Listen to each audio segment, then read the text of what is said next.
Ito, gagamitan natin ito. Ayan. Hindi pwede yan. Tingnan natin yung lumang battery.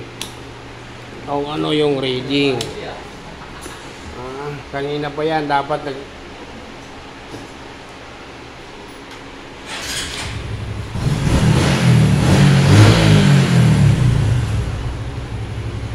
no, ayan o.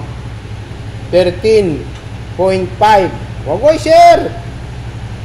Okay. Okay ang reading. Pero bad replay, so 10 volts nga lang. Wala na sir, pag ganito 0% yung kanyang charging system. Ano, wala na talaga to. Bagasa. Itong binili mo, testing natin. Nabili 800 daw. Ha? Matagal na. Ano ba tatak nito? Parang gawa ng China to ah. Gawa ng China.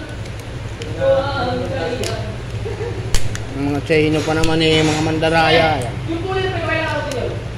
Wala pa ako eh. Sinisip pa lang. Matagal? Wala pa pwede na yun. Wala. Yung kasi nakasaglit na ngayon. Ha?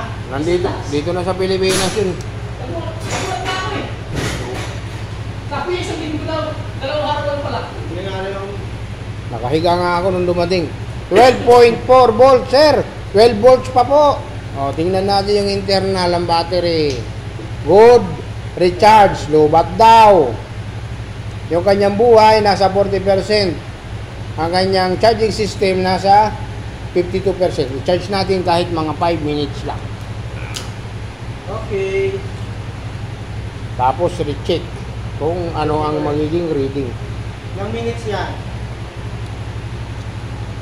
5?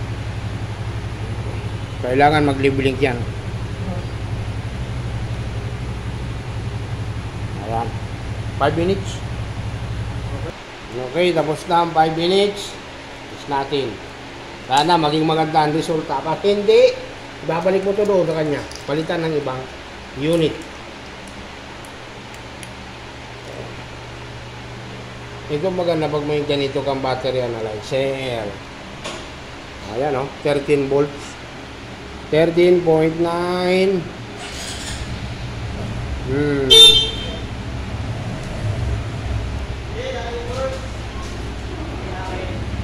Ito sir, may problema yung battery mo.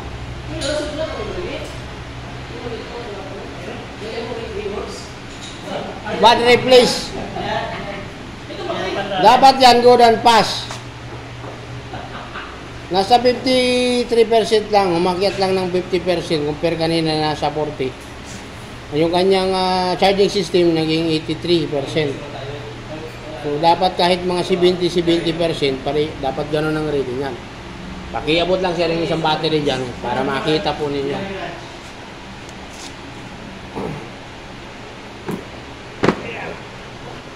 So aftermarket, ano to, Motolite, pero hindi rin to gamit na yan.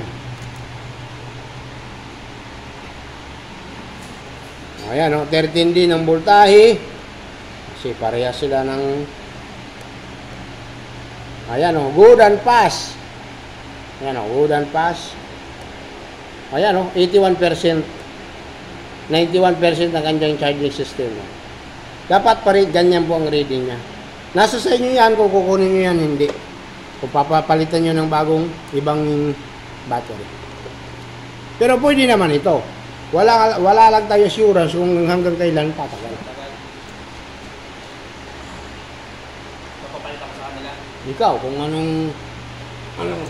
Di ba, pag pinapalit ako, ganyan din ang lumabas. Eh, wala magagawa. Ganun ang mangyayari doon.